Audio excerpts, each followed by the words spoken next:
Mi nombre es Óscar López Pulecio y he escrito para Las Dos Orillas una nota que se titula Apoyos políticos irracionales.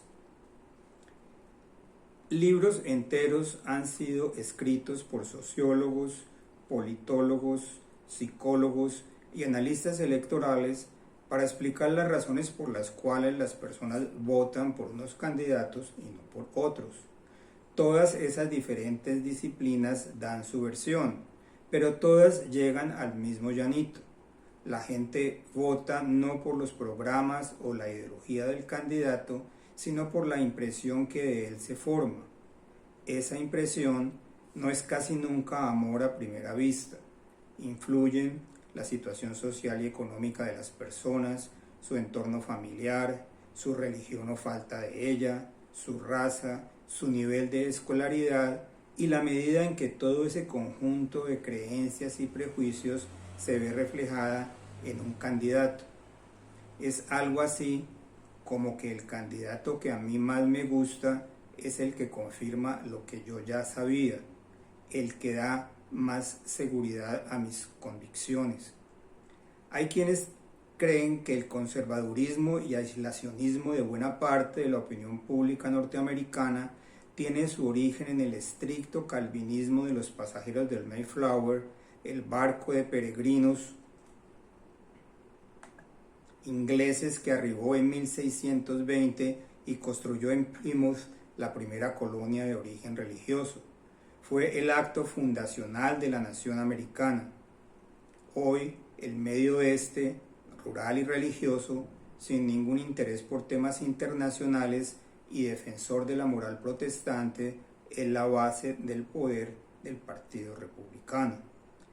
Esa apelación al nacionalismo, al enemigo externo, a los valores tradicionales, a la defensa del statu quo que hace que políticos como Donald Trump, que los interpretan integralmente, tengan permanente vigencia, no importa si su vida privada y su comportamiento público en los negocios y en la política esté tan lejos del modelo calvinista original.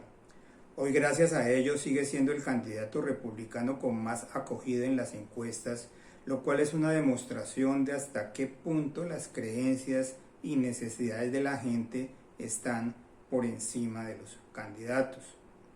En una sociedad con una estabilidad económica, social y política razonable, la defensa del statu quo tiende a producir más votos que los anuncios de grandes cambios institucionales que causan temores. La desconfianza humana al cambio es terreno fértil para los psicólogos. Esos grandes cambios, cuando se producen sin derrumbar la estantería, lo hacen siempre con respeto por las formas institucionales y con el respaldo de esa opinión pública conservadora que considera que hay momentos en los cuales las cosas tienen que cambiar, especialmente porque la favorece. Es lo que afirman sociólogos y politólogos. Un caso clásico es el de David Lloyd George, primer ministro inglés entre 1916 y 1922, de humilde origen, líder del Partido Liberal hoy casi desaparecido, que en alianza con los conservadores sentó las bases del actual estado de bienestar inglés, los seguros sociales de enfermedad, invalidez y desempleo, enfrentaba a la Cámara de los Lores, cuyas facultades para aprobar presupuestos suprime.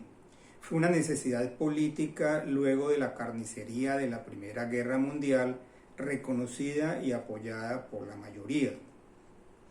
Para los terratenientes de Downton Abbey, una revolución que acabó con ellos.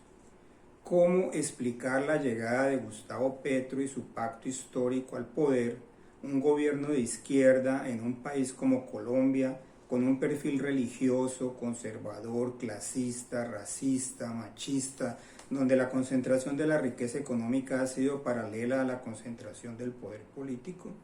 Quizás, si seguimos a tantos analistas ilustrados, menos por las calidades de la persona que por la necesidad sentida por la mayoría de que en la sociedad colombiana se hagan cambios de importancia, que es la razón por la cual gana las elecciones con tantos factores en contra. Gustavo Petro, con su compleja personalidad, encarna la necesidad de cambio y la única posibilidad de que éste se haga respetando la esencia de la democracia, que es la separación de poderes. El discurso extremo del presidente Petro, que no es muy distinto del que tenía como candidato, es la denuncia de esas fuerzas que no dejan avanzar el bienestar social en Colombia, duro y pugnaz, pero con una gran barrera de contención que es el reconocimiento del Congreso, de las Cortes y de la Constitución.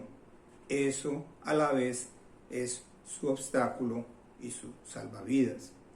Dos ejemplos extremos.